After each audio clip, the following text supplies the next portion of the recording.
Кредит берүү үчүн банк акчаны башка булактардан карызга алары маалым. Анын айрымдарын сырттан эл аралык уюмдардан алса, айрымдарын финансы рыноктон жана калктан алат. Андыктан насыянын үстөк наркын аныктоодо банк алган каражаттын баасынын үлүшү чоң. Одним из самых наиболее важных факторов. Насыянын үстөк пайызына банк башка булактардан алган акчанын үстөк пайызы таасир берет.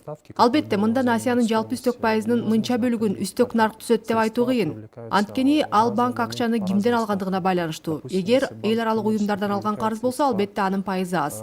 Эл аралык уюмдардан банктар 1-3%дан 15%га чейинки үстөк нарк менен акча алышат. Эгер бул калктан депозиттик эсептен алынган болсо, анда анын баасы башкача болот. Жергиликтүү банктарды депозиттин жылдык үстөк наркы 10-15% өлчөмүндө. Бул пайызга банк өзүнүн насыяны тейлөөгө кеткен операциялык чыгымдарын кошот. Мисалы, банк эсептеп чыгып 5%ды кошту дейли. Ошондо банк ала турган киреши 15-20% өлчөмүндө болот. Каждое кредитное учреждение. Операциялык чыгымдар ар кандай болот. Ал финансылык мекеменин штатына байланыштуу.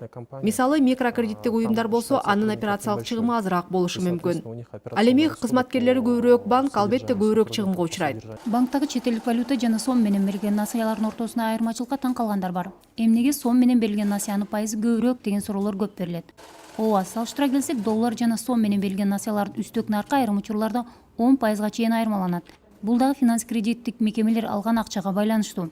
Мисалы, депозиттерди банк доллар менен 2 жылга чейин 5% менен алат. Ал эми улуттук валютада 15-17% менен алат. Ошондой эле валюта курсун дагы эске алуу керек. Айрыкча чет элдик валюта менен насыя алган банктын кардарлары айрым тобокелдерге даяр турганы оң. Эгер валюта рыногунда кескин өзгөрүү болсо, анда банк алдындагы милдеттерди аткарууга кыйынчылык туулат. Андыктан кайсы валютада киреше тапсаңыз, ошол менен келишим түзгөнүңүз туура.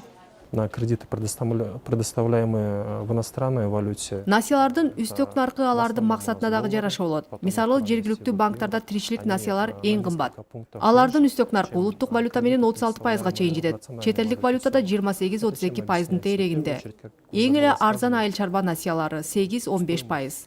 Жергиликтүү банктарда эл аралык жана мамлекеттик программалардын негизинде айрым тармактарды колдоого багытталган арзан насыяларды алууга болот. Мисалы, Айыл банктын жана РСК банктын айыл чарба тармагына берген насыялары 7-10% менен. Бул акчаны банктар 4-6% менен алып, үстүнө 2-3% гана коюшат.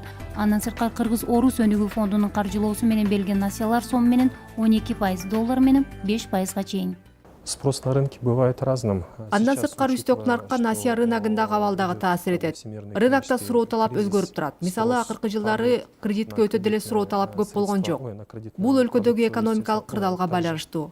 Белгилүү болгондой, учурда соода солгундап, бизнестин көпчүлүк тармактарында дагы басаңдоо бар. Андыктан банктар кардар талашып, үстөк наркын түшүрүүдө. Улуттук банктын маалыматында өткөн жылдын 7 айында 2014 жылдын ушул мезгилине салыштырмалуу 200 миллион сомго аз насыя берилген. 2016 жылдын 7 айында банктар 2015ке салыштырмалуу 12 миллиард сомго көп беришкен насыяны. Андыктан банктар дароо үстөк наркын көтөрүүгө киришти. Үстөк нарк орточо 3%га өсүп, азыр 21%ды түздү. Негизинен үстөк наркка расмий чектөө суткорлукка каршы мыйзамдын негизинде киргизилет. Улуттук банк ар 6 айда чекти аныктап турат. Ал аныктаган чекке 15% кошулат. Мисалы, 2016 жылдын 1 жарымында Улуттук банк үстөк наркты 20,37% деп белгилесе, ага 15% кошулуп, 35,37%ды түздү. Ал эми экинчи жарым жылда 20,74%ды түзүп, чек 35,74%га жетти. Бирок бизде эркин рынок болгондуктан банктар жана микрокредиттик уюмдар мындан да кымбат наркта насыя бере алышат. Бул көрсөткүч соттук териштирүүдө гана колдонулат. Соттук териштирүүдө Улуттук банк койгон чек менен гана насыянын үстөк пайызы эсептелет. У нас законом установлен такой порядок, что банктар жана башка каржы мекемелери кардар макул болгондой нарк менен гана насыя бере алышат. Кааласа 50 же 60% жылдык үстөк менен бере алышат. Башкача айтканда, бул банктарга кеңеш десек болот. Анткени мыйзам боюнча банк менен кардардын ортосундагы келишимге үчүнчү тарап кийлигише албайт.